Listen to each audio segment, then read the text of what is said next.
Qué gusto estar acá. Particularmente me da una inmensa felicidad ver a mis estudiantes de El Salvador, ver a mis estudiantes de la Latina, ¿verdad?, de la maestría, ver a los estudiantes de grado y ver a tantos y tantas amigos y amigas que va conociendo uno a lo largo de la vida profesional. Realmente es para mí un gran gusto estar por acá. Quiero agradecerle a la Junta Directiva del Colegio de Abogados y Abogadas de Costa Rica, en especial a su presidente, don Froilán Alvarado Celada, porque fue la Junta Directiva la que gestionó y me solicitó que viniera a dar esta conferencia. Vamos a hacer una explicación necesaria antes de comenzar con el tema que vengo a desarrollar. Es importante como poner las cartas y los puntos sobre las IES, las cartas sobre la mesa.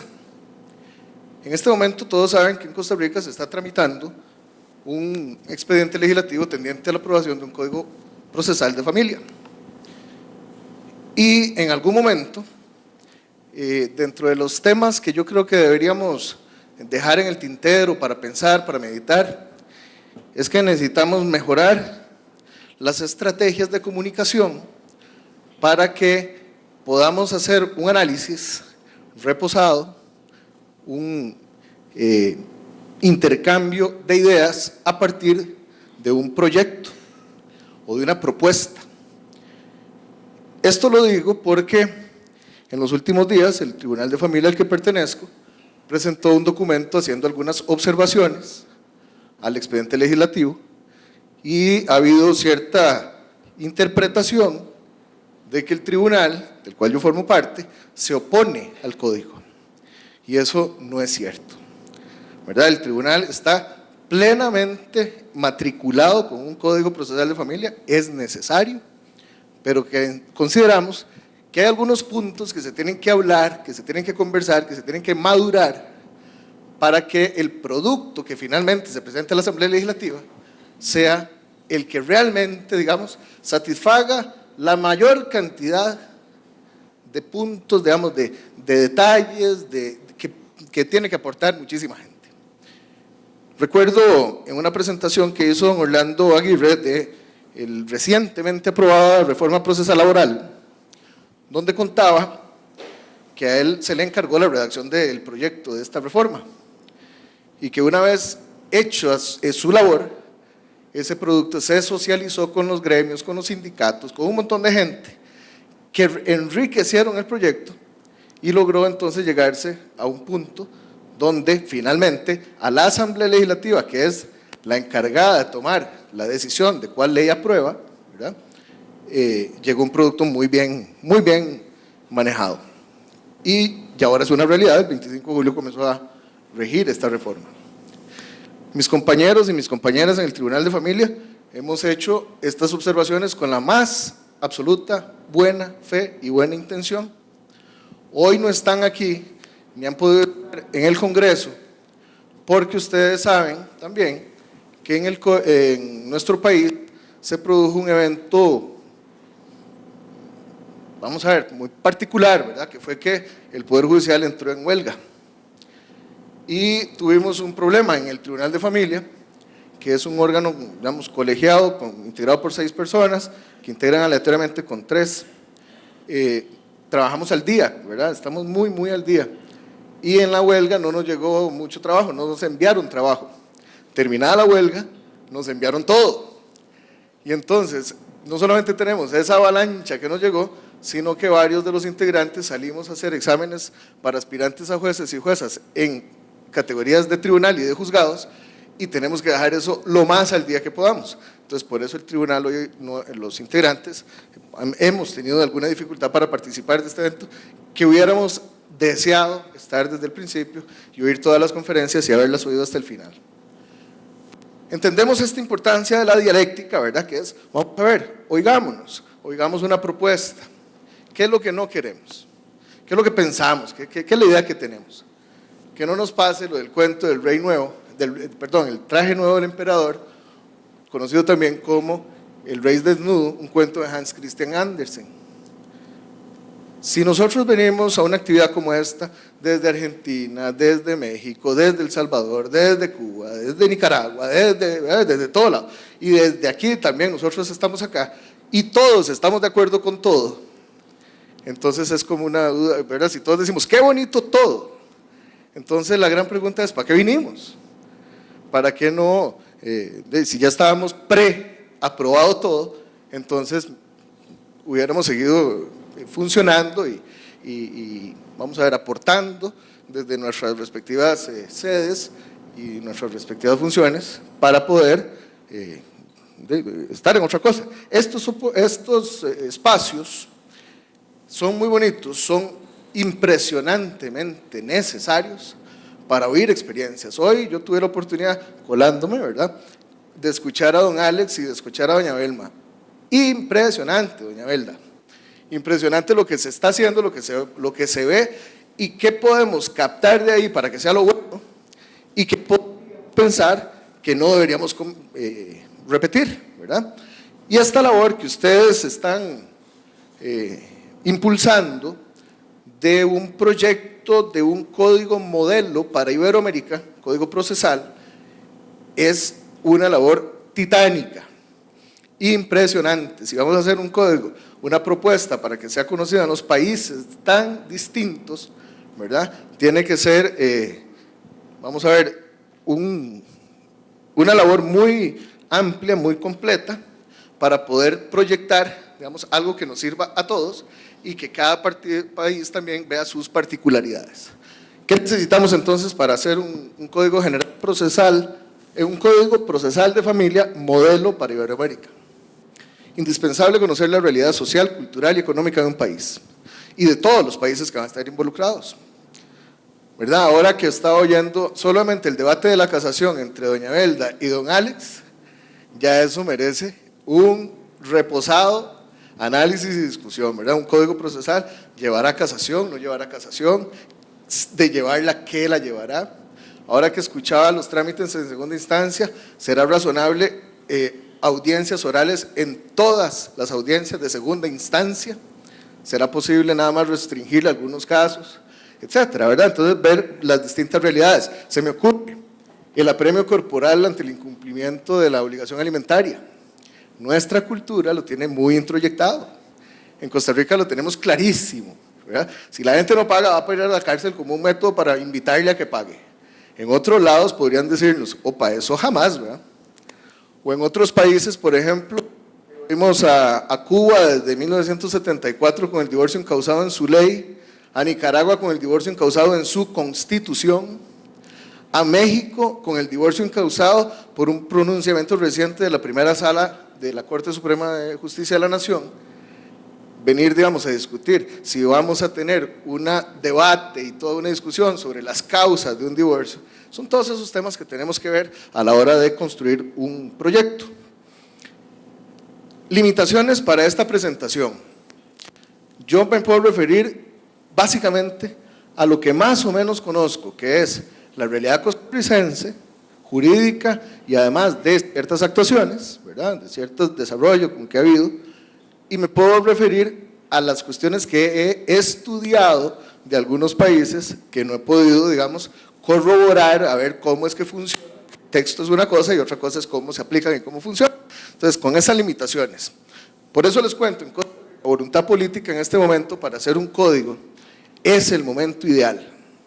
En Costa Rica teníamos, digamos, un status quo en la materia procesal y hace no mucho tiempo la jurisdicción penal da un salto y hace su código procesal penal en 1998 y lo demás se movió mucho y se hicieron algunos intentos de códigos generales de proceso para todas las materias que no fuera la penal.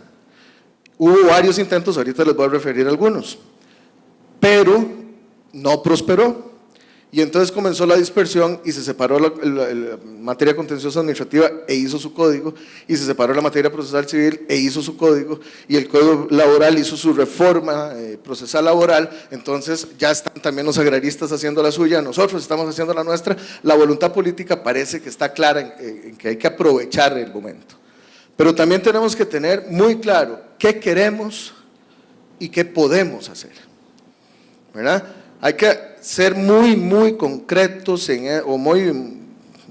muy conscientes de dónde están nuestras virtudes y dónde están a veces algunas limitaciones. Se me ocurre poner, por ejemplo, el consejero de familia que propone el código modelo para la justicia familiar de la Ciudad Autónoma de Buenos Aires. Es una figura lindísima. Ahora que estaba oyendo doña Evelda, que habla de la conciliación post-traba de la litis, ¿verdad? Entonces ya presentamos la demanda, ya la trasladamos, ya sabemos cómo está el asunto, ya contestamos y vamos a una conciliación para ver si tratamos de arreglar esto. Y 70%, es un número impresionante, ¿verdad? Pero ya habíamos tirado las cosas, ya habíamos ensuciado un poco, ¿verdad? Contando la historia y poniendo cartas. En esta figura que tiene el código modelo de la Ciudad Autónoma de Buenos Aires, existe esto: se presenta la demanda y un consejero que no es juez revisa primero si es posible conciliar. Entonces, el análisis de si es factible entrarle a esta solución, entonces va a seguir con el expediente. ¿Por qué? Porque muy fácil. ¿Qué tal un divorcio, digamos, donde esté de por medio unas grandes disputas, unas grandes agresiones, un escenario de verdadera enfrentamiento, donde estemos obligando a la gente a tratar de arreglar el asunto voluntariamente? Entonces, esa necesidad de determinar si es conciliable. Si no es conciliable, le dice al juez: siga usted de traslado, trabe la litis y siga con el proceso. También, este funcionario, este consejero de familia, es el que asume el examen de ver si se puede conciliar, y además va a realizar las diligencias para eso. El juez todavía no ha intervenido. O sea, la función judicial es otra, ¿verdad? Entonces, esta persona, si logra la conciliación, el asunto ni siquiera se trasladó y se logró la solución del conflicto familiar. Pero si no se logra la conciliación, que no puede ser obligatoria, entonces también vamos a devolvérselo al juez para que el juez dé el traslado y arranque, digamos, el proceso. Esa figura a mí me encanta. El tema es: tenemos plata para hacerla. En Costa Rica en este momento nos están recogiendo las placas de los carros por estar parqueados al frente de la casa, porque el Estado no tiene plata para nada. Entonces están viendo a ver cómo hacen para recoger dinero. Entonces yo no sé si esta figura la tenemos. Entonces, cuando se ve esta solución previa al traslado de la demanda, dice uno: es una excelente idea, pero ojo a veces las ejecuciones. Y por eso les digo, lo que yo conozco son lo que he leído, lo que he estudiado de los distintos proyectos y de las distintas leyes. Aquí en Costa Rica se promueve que antes de dar traslado en los procesos declarativos más amplios, ¿verdad? Lo que todos, vamos a ver, para hablar en común, el proceso ordinario de cualquier país, ¿verdad? Aquí se le llama el proceso resolutivo familiar en el proyecto. Dice: el juez va a intentar citar a las partes, el juez, y si la parte actora no llega, se archiva el expediente. Y esa resolución donde se archiva el expediente no tiene ni siquiera apelación. Entonces queda la gran duda: ¿y la tutela judicial efectiva? Y ese derecho a ir donde un juez, porque yo tengo un conflicto, de ir donde un juez, ¿verdad? Que me garantice el sistema, que ir yo a poderle pedir a un juez, ir a que este juez me conozca el asunto, que me lo conozca en un plazo razonable, que me dicte una sentencia fundada y que esa sentencia finalmente se ejecute, si archivamos de plano por no haber ido a una audiencia de conciliación. Entonces son esos detallillos los que tenemos que ver en esos anhelos de lo que se quiere y lo que se puede. En el código modelo es importantísimo esto: ¿quién tendrá la responsabilidad de construirlo? Se necesita poca gente muy preparada, y además se debe diseñar el modelo de cómo será socializado, ¿verdad? Porque comenzamos a ver algunos detalles. mi tema también se refiere a la suficiencia normativa. ¿Por qué es necesario que si vamos a tener un código de la materia, ¿verdad?, procesal para conocer los asuntos familiares, por qué es necesario que todo esté en ese código? Vamos a ver un repaso muy rápido en una contextualización histórica en Costa Rica, muy rápido. El Código de Familia se hizo en 1973 y se entró a regir en el 74. La comisión había venido trabajando desde el 69, tenía un encargo de hacer normas procesales, no se logró y entonces se aprobó el Código Sustantivo.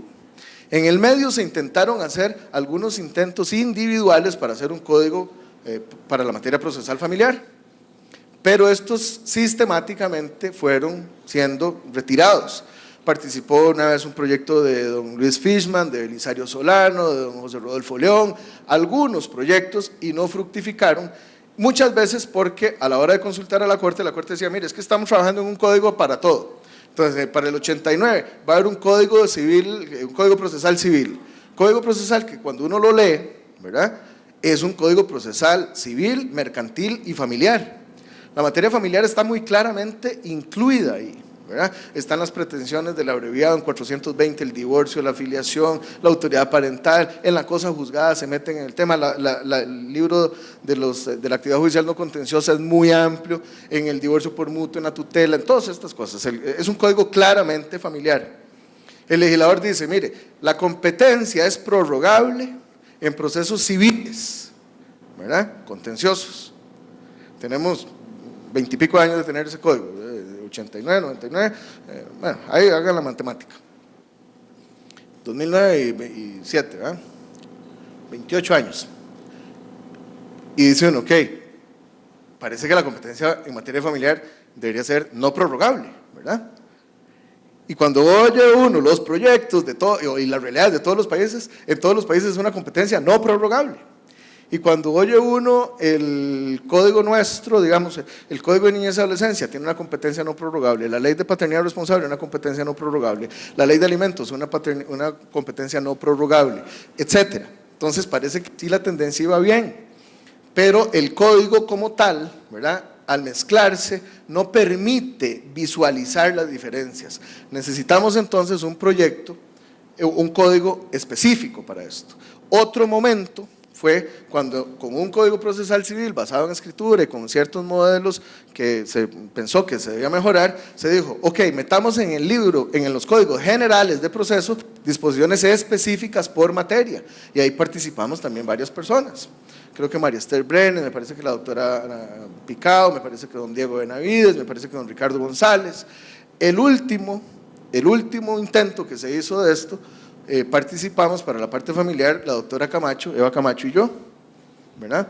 Y después de analizar todo esto dijimos, mire, no coincidimos ni en los principios, ¿verdad? Entonces, cuando el asunto no se coincide en las bases, ¿verdad?, hicimos el trabajo, hicimos la normativa, hicimos los artículos X+1, X+2, ¿verdad?, dependiendo de cuál fuera el último, ¿verdad? Entonces, ahí hicimos el trabajo. Y en una actividad muy interesante, ¿verdad?, se reunió toda la jurisdicción y dijimos, a ver, aquí está el trabajo, proponemos salirnos de esto y tratar de que se haga un código solo para la materia familiar. Y entonces en pleno, ¿verdad?, hubo decisión plenaria, la famosa, creo que Oscar la llamó la declaración del Surquí, ¿verdad? Donde dijimos, nos salimos de esto, pero somos tan respetuosos, ¿verdad?, porque en materia familiar siempre somos como los chiquiticos, ¿verdad?, y ahora quisiera que no lo veamos como el papá del civil, ¿verdad?, que tratemos por lo menos de verlo como el hermano mayor, ¿verdad?, pero somos como muy poquiticos en esto, y entonces ni siquiera nos salimos, sino que le pedimos a la Corte que nos autorizara a salirnos, ¿verdad?, y nos salimos y comenzamos en esta cuestión. Mientras tanto, al verse que las necesidades procesales eran tan evidentes, el legislador, ¿qué hizo? Introdujo normas procesales en el Código Sustantivo, en el Código de Familia. Introdujo normas procesales en otro código que de principio estaba como muy interesante, que es el Código de Niñez y Adolescencia, y establece procesos. Y también hace leyes especiales donde desarrolla procesos. la ley de violencia doméstica, la ley contra la violencia doméstica, la ley de pensiones alimentarias, la ley 8101 que es sobre paternidad responsable y diseña un proceso, ¿verdad? Diseña varios procesos. La declaratoria de abandono, la adopción, entonces diseña procesos en el código y en leyes especiales. ¿Qué tenemos ahorita? El proyecto de Código Procesal de Familia. ¿Por qué seguimos necesitando la suficiencia normativa? Porque no podemos seguir dependiendo del hermano mayor, ya dejamos de decirle el tata, el proceso civil ya no es nuestro papá, ya llegamos a un momento en que podemos hablarnos un poquillo más horizontalmente, ¿verdad? Veamos lo que todavía es el hermano mayor, pero no podemos ir a esto. Y vean qué interesante que aquello que aquí también habíamos visto, lo habíamos llegado a estas conclusiones, doña Ida Kemmelmacher, ¿verdad?, la referente por excelencia siempre, hace el prólogo del Código Procesal, modelo para la justicia de familia de la Ciudad de Buenos Aires, y cuenta ella en ese prólogo. El primer problema que afrontó el grupo encargado de la redacción, que fueron la doctora Marisa Herrera y las otras no recuerdo en este momento, y revisión de los textos, fue si este código debía ser autosuficiente en el sentido de que bastaba integrarlo al sistema argentino o si había que establecer solo reglas específicas para procesos especiales de familia y remitir en todo lo demás al Código Procesal Civil y Comercial de la Nación. Se decidió que sin perjuicio de tener en consideración ese ordenamiento procesal, dado que fue adoptado a partir de las provincias argentinas, era preferible proyectar un cuerpo orgánico y evitar que en el futuro el sistema se desequilibre por reformas que pueda sufrir el texto al que se remite. Entonces vean qué interesante, porque la justicia argentina es una justicia federal, es una justicia donde las distintas provincias tienen sus códigos de proceso. Entonces, como ellos han aprobado un código procesal civil y comercial de la nación, desde la ciudad de Buenos Aires están haciendo un proyecto para que se haga un código procesal familiar, pero como el otro está aprobado, tienen que evitar el choque.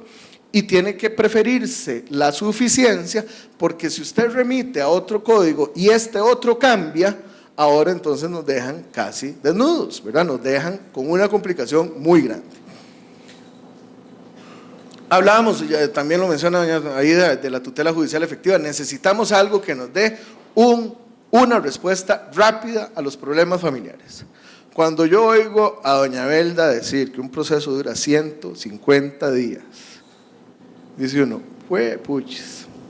Pero antes de eso, oigo a don Alex Marroquín decir que duran 20, dice uno, la puña. Aquí esto tenemos que agarrarlo nosotros para nosotros, tenemos que ver qué es lo que está pasando, ¿verdad? Nosotros tenemos una ley contra la violencia doméstica que dice, se pide la medida y el juez decreta la medida de una vez en una sentencia con una estructura monitoria. La persona contra la que se decreta tiene 5 días para pedir una audiencia, pero el legislador se le olvidó decir cuándo tenía que ser la audiencia. Entonces, ¿cuándo se hacen las audiencias en Costa Rica? Meses después. Meses. 5, 6 meses. O sea, viene una persona y dice, le vamos a quitar aquí el asunto, vamos a ustedes sacarlo, vamos a prohibirle que llegue, vamos a prohibirle. Mire, óigame, le pido una audiencia. Ok, sí, claro, mire, le vamos a ver, nos vemos dentro de 5 meses. Y llegamos a la audiencia, ¿verdad? Y entonces la persona que está juzgando dice, me faltan cosas, voy a ordenar un dictamen, ¿verdad? Voy a ordenar un dictamen de trabajo social o de psicología, vamos a esperar a que llegue. Y entonces ese dictamen, como está saturado, nos llega a los 5 o 6 meses, ¿verdad? Cuando a veces ha habido casos, es fácil de documentar, donde la medida que se dicta provisionalmente, ¿verdad? O sea, se dicta al inicio con una finalidad claramente definida por el legislador, que es un máximo de 1 año, a veces hemos llegado y ya pasó el año. Y el asunto no se ha resuelto. En un proceso de urgencia. Eso tenemos que revisarlo. Ahora estaba hablando con doña Yolanda. Me contó que un proceso de ella le duró como 12 años. 12 años, ¿verdad? Dice uno, no, puña, en El Salvador están durando 20 días, en Nicaragua están durando 150 días. A ver, aprendamos esto, aprendamos porque tenemos que hacer algo para que se pueda cumplir con esa justicia, tutela judicial efectiva. Y otra cosa muy precisa que dice doña Aida, también un artículo que escribió en los principios procesales del derecho procesal de familia, la naturaleza instrumental no disminuye la importancia del derecho procesal. O sea, señores, señoras, mi visión en esto, aquí sí que no meto a nadie más. Nosotros no podemos pretender que un código diga, artículo único, el juez va a resolver los conflictos de acuerdo a lo que mejor crea que puede hacer. El proceso son reglas. El proceso tiene que estar clara, la cancha marcada para la parte actora, la parte demandada, para los abogados de ambas partes, para saber qué es lo que puede y lo que no puede hacerse en un proceso judicial. El juez tiene que tener la suficiente claridad para decir, esto no se discute, esto no es propio. Entonces, frenémoslo. Pero la regla no puede ser tan abierta como para que todo el mundo haga lo que quiera. Es importante el derecho procesal, es claro, eso está en función, en un sentido utilitario, es para resolver el conflicto, pero tenemos que tener las canchas marcadas todos. El proceso es seguridad, ¿verdad? El proceso responde a un valor distinto, digamos, al puramente emotivo. El código nuestro, el coproyecto, en el expediente legislativo habla del principio de suficiencia normativa. Y dice, vamos a ver, la autoridad competente integrará la normativa en lo que no está previsto, atendiendo a los principios sustanciales, los procesales y las demás fuentes de la materia familiar. La decisión es fundamentada y no se recurrirá a fuentes de otras materias que resulten por su naturaleza incompatibles. Otra vez, entonces, y si es compatible, nos vamos a ir al otro. Mire, a ver, agarremos el reto, ¿verdad? Creámoslo. No debemos remitirnos a otras fuentes, tenemos que regularlo, juguemos con las cosas y pongamos nuestras reglas. Yo nunca he visto a la legislación procesal civil remitiendo a otros cuerpos, ¿verdad? El hermano mayor hace sus reglas y sobre esas reglas trabaja. Entonces, muy bien que el Código de Familia diga, miren, nos vamos a mantener en un principio, vamos a regular todo. Y en lo que no esté, porque es imposible que todo quede explícito, ¿verdad? Vamos a ir a nuestras fuentes, a nuestros principios, a nuestra aplicación directa. ¿Cómo lo vamos a hacer? Entonces, esto es me pasó lo de Alex que dijo, esto uno quisiera decir tanto y tanto y tanto y solo tiene muy pocos minutos. Yo les prometo que no duro más de 4 horas, ¿verdad? Pero vamos a tratar de resumirlo al máximo, ¿verdad? 2 preguntas vamos a hacer. Algunas de las muchas decisiones que hay que tomar cuando se decide hacer un código procesal familiar, ¿verdad? La primera, ¿debe abarcar los procesos judiciales y los administrativos? Tiene que estar ahí, en la norma, en ese cuerpo normativo. Nosotros tenemos experiencias de ambos. El Código Procesal, el Código de Niñez y Adolescencia de 1998 regula el proceso de protección en sede administrativa y cómo continúa en la sede judicial. Entonces, dice todo lo de lo administrativo y dice todo lo de lo judicial, aunque remite, digamos, en alguna parte a la Ley General de Administración Pública para ciertos principios. Principios que, por cierto, el patronato no cumple, ni porque se lo digan explícito, ni porque se lo digan por referencia. Entonces, por ejemplo, el Código de Niñez dice, hay que tomar una medida fundada después de que las partes tengan la oportunidad de ser oídas, de conocer los hechos, de conocer las pruebas. Y aquí el patronato lo que hace es, de entrada, mis decisiones son estas, y usted si quiere apela. No lo oyó, ¿verdad? Pero por lo menos ahí están regulados. También tenemos en la ley 8101, la ley de paternidad responsable, que es de 2001, remisiones. Entonces se hace un proceso administrativo para la investigación de la paternidad. Desde el 98, como teníamos la prueba de ADN, entonces hay una certeza grande de la vinculación genética o no. Entonces se dice, mire, pueden hacerlo en sede administrativa. Y reforma el artículo 54 de la Ley Orgánica del Tribunal Supremo de Elecciones y del Registro Civil. Y también adiciona un artículo 98 bis al Código de Familia, que es una maravilla. Yo no sé cómo hicieron los redactores de esto. En un artículo, hasta el literal M, ¿verdad? O N, se desarrolla todo un proceso. Eso es impresionante. Claro, entonces no alcanza. ¿Qué pasa cuando se recusa un juez en una audiencia oral? ¿Qué pasa cuando se objeta una decisión en una audiencia oral? ¿Cómo va a ser el trámite recursivo? Eso no lo dice esta reforma. Pero lo que quiero ver son los modelos, ¿verdad? ¿Debe abarcar los procesos administrativos y los procesos judiciales? Tenemos las 2 opciones, elijamos alguna. Mi voto, metámoslo. Vean el Código Procesal Modelo para la Justicia de Familia de la Ciudad Autónoma de Buenos Aires, comparando esto. En el título 5 de ese Código Procesal Modelo tienen un sistema de protección de derechos de niños y adolescentes. El capítulo 1, proceso administrativo.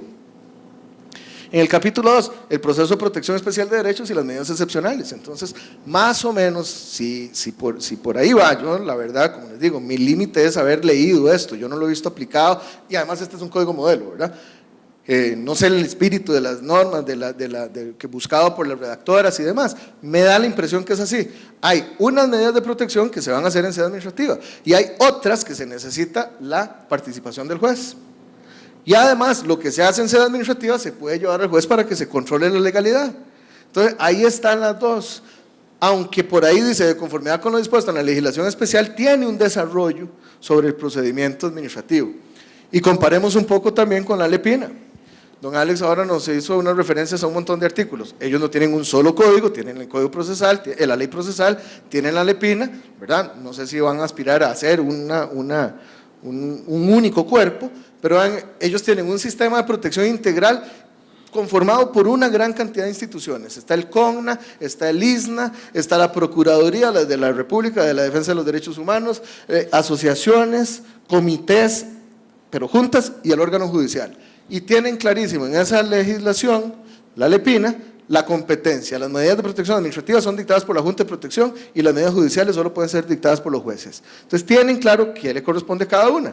En el articulado dice, estas medidas se pueden hacer en sede administrativa, 1, 2, 3, 4, 5. Estas son de sede judicial, 1, 2, 3, 4, 5. Y tienen el procedimiento.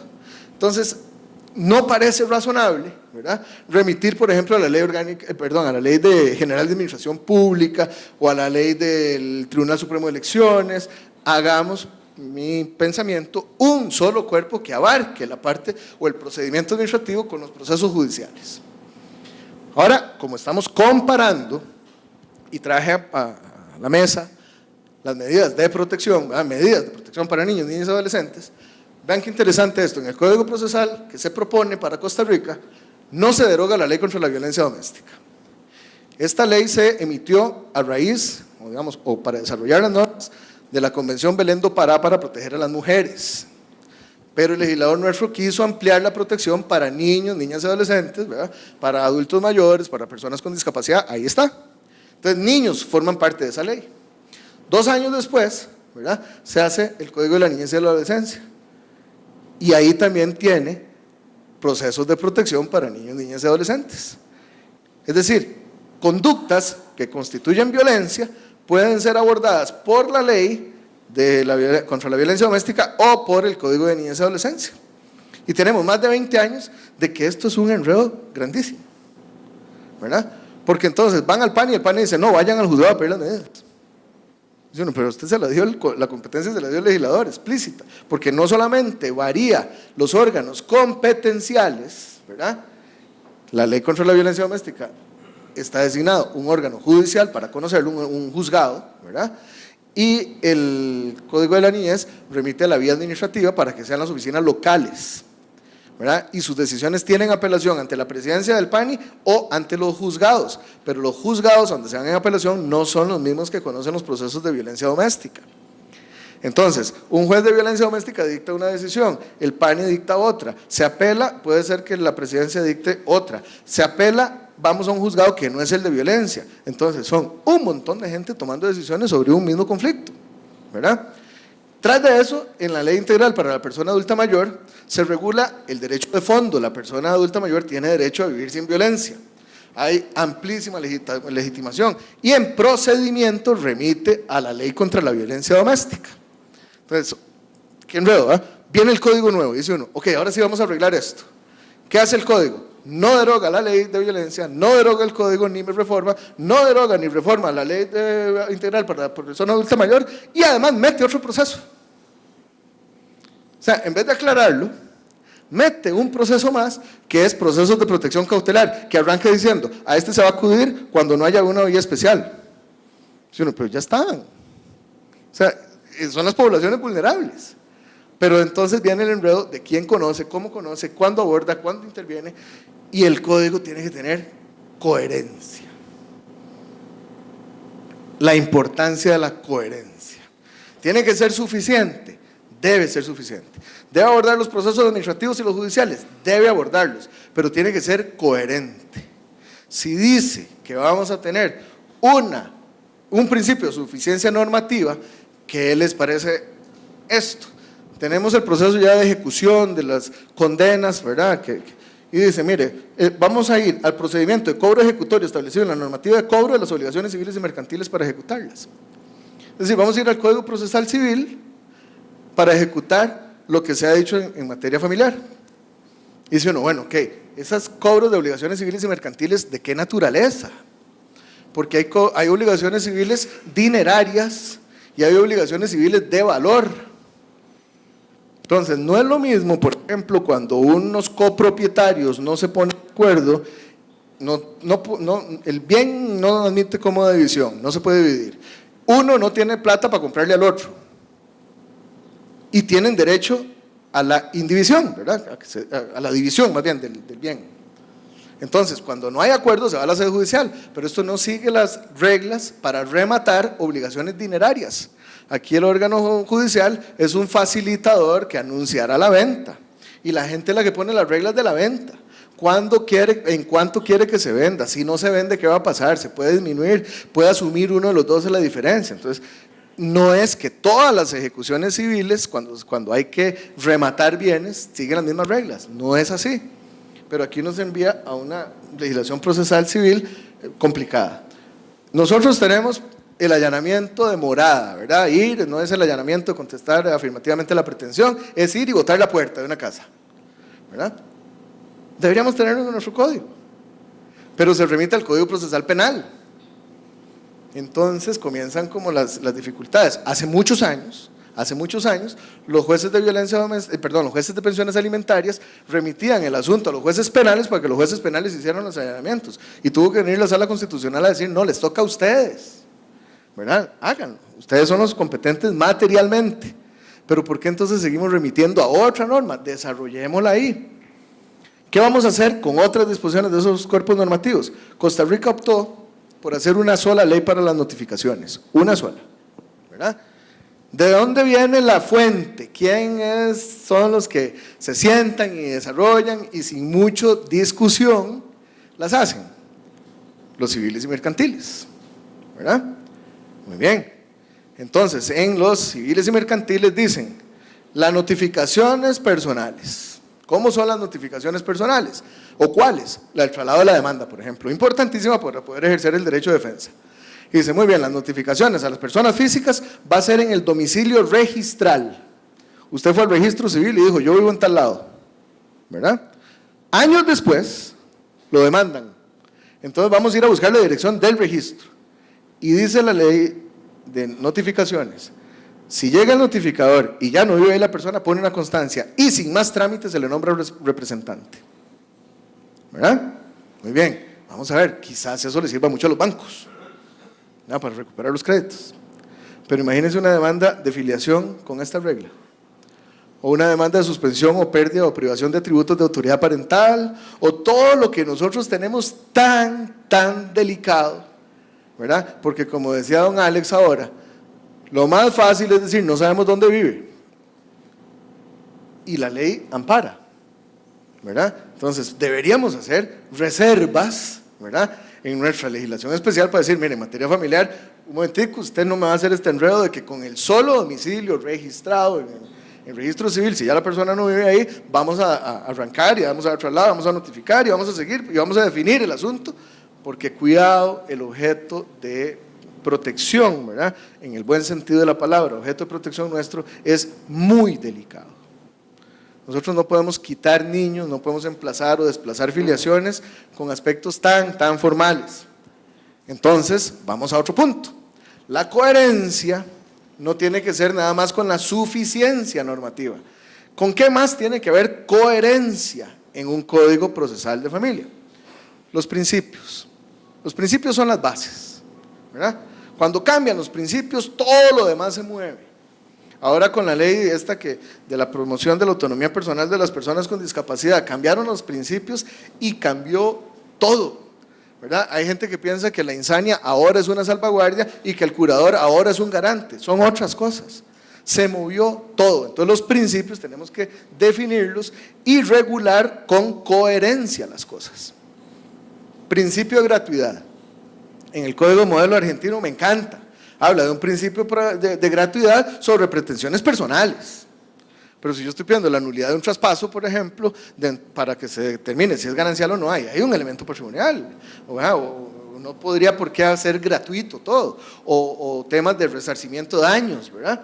Pero bueno, principio de gratuidad o costo mínimo, como también le llama tan acertadamente don Orlando Aguirre, que el proceso, que no sea un obstáculo para el proceso, este problema de la plata, que hay que depositar cosas. Muy bien, clarísimo. ¿Alguien duda que en materia familiar debemos tener un principio de gratuidad? ¿Alguien lo duda? ¿Qué dicha? Nadie, ¿verdad? Ok, ojo las reglas. Si viene un documento en idioma extranjero, tiene que ser aportada una traducción oficial. ¿Cuánto cuesta una traducción oficial? Esa formalidad, ese costo, no lo tiene ni el Código Procesal Civil de ahora, el que está vigente, menos el que viene, ¿verdad? Se va a aportar, dice el Código Procesal Civil de ahora, se aporta una copia, se aporta el documento, se aporta una traducción privada, y si la traducción es objetada, vamos a la traducción oficial. Vamos a tener un poder especialísimo para actuar en materia familiar. Lindo, ¿verdad? Debemos, eso suena. Son pretensiones personalísimas. De acuerdo, hay que tener ese principio. Ok, hay que hacer una escritura pública. Hay que contratar un notario para que haga una escritura. En un poder que no se va a inscribir en ningún lado, va a ser para usarlo en el proceso. O sea, no debería ser apudacta. Como dijo ahora don Alex, el niño de 14 años diciéndole al apoderado, yo le doy un poder, ¿verdad? Ahí, ante el juez, directo. Aquí se exige una escritura pública. O esto, el principio de informalidad. Ok, mire, no podemos pensar que cada uno hace lo que quiera, que presenta los escritos cuando quiere, que se le ocurra cambiar testigos cuando quiere y por lo que quiere. Por eso el proceso son reglas, ¿verdad? Pero tiene que ser las formalidades mínimas.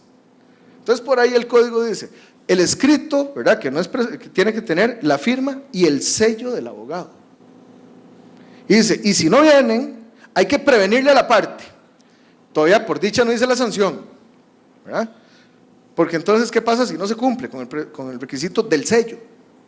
Cuando uno revisa el reglamento interior del Colegio de Abogados, ni siquiera el Colegio de Abogados exige sello. El Colegio de Abogados exige que esté la firma y que debajo se sepa quién firma. Entonces, que venga el nombre, no el sello. Entonces, ¿será excesiva esa formalidad en un código que debe ser informal, ¿verdad? Y vamos a ver un examen, lástima que no lo van a leer porque está grande. Vamos a hacer un examen rapidísimo. ¿Cuál de estas normas es del Código Procesal Civil que va a entrar en vigencia en el 8 de octubre del año entrante y cuál es del proyecto de Código Procesal Familiar que tenemos en la corriente legislativa? Estamos hablando de la apelación por inadmisión. Normas, ¿verdad? Ambas llevan el mismo epígrafe. El recurso de apelación por inadmisión debe presentarse ante el superior y procederá contra las resoluciones que denieguen ilegalmente un recurso de apelación. Muy bien. Procederá el recurso de apelación por inadmisión contra la resolución que deniegue un recurso de apelación. Muy bien. ¿Contra qué procede? Pero ¿dónde se presenta? Al superior, en uno de ellos, ¿verdad? En el otro se presenta, a ver, uno prevé que ya está regulando oralidad, entonces dice, si la resolución es oral, se presenta ahí mismo. Y si es escrita, se presenta por escrito ante el juez que dictó la resolución, ¿verdad? Muy bien. El escrito se va a presentar ante el superior, entonces en este otro parece que solo para las resoluciones escritas, no está previsto el de orales, o peor, el de resoluciones orales en audiencia. Peor aún, qué tirada si se hace una resolución en audiencia y se aplica esta disposición, y entonces otro dice, mire, voy a ir a apelar por escrito ante el superior, ¿verdad?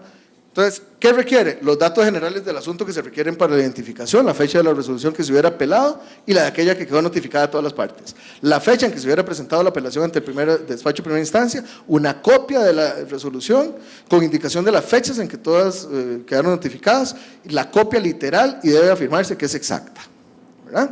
Eso dice un cuerpo. El otro dice, mire, la gestión debe realizarse ante el mismo tribunal y se expresarán las razones por las cuales se estima ilegal la denegatoria, punto. Entonces se presenta ante el juez que dictó la resolución, que denegó la apelación, y se le dice, mire, le presento el recurso de apelación por inadmisión por A y B, al mismo. Entonces, una parte que ya no copié, este que dictó la resolución, sin calificar, remite todo al superior. Y el superior es el que recibe y ve todo eso, lo verifica. Más ahora que va a haber documentos electrónicos, expedientes electrónicos, entonces es un traslado informático de los expedientes. ¿Cuál es cuál? Este es el de familia, este es el civil, este es el civil y este es el de familia. Coherencia. Me parece excesiva formalidad y tenemos otro código que habla muy simple las cosas. ¿Qué pasa, por ejemplo, si se apela, si se impugna un documento en una audiencia? ¿Cuál es el trámite? Tenemos que manejarlo, tenemos que regularlo y tiene que ser sencillo. Son las dos cosas que yo quisiera transmitir con ustedes a partir de la experiencia que nosotros tenemos, de algo que pude leer de la legislación salvadoreña, de la legislación nicaragüense, de los pronunciamientos de la primera sala de México, de la abundante y de las continuas lecciones normativas con el Código Nuevo 2015, con los proyectos y la doctrina argentina, ¿verdad? Esto les quería compartir. Tenemos que hacer un código que sea simple, pero que sea suficiente y que sea coherente. Muchísimas gracias por su tiempo, muy amables.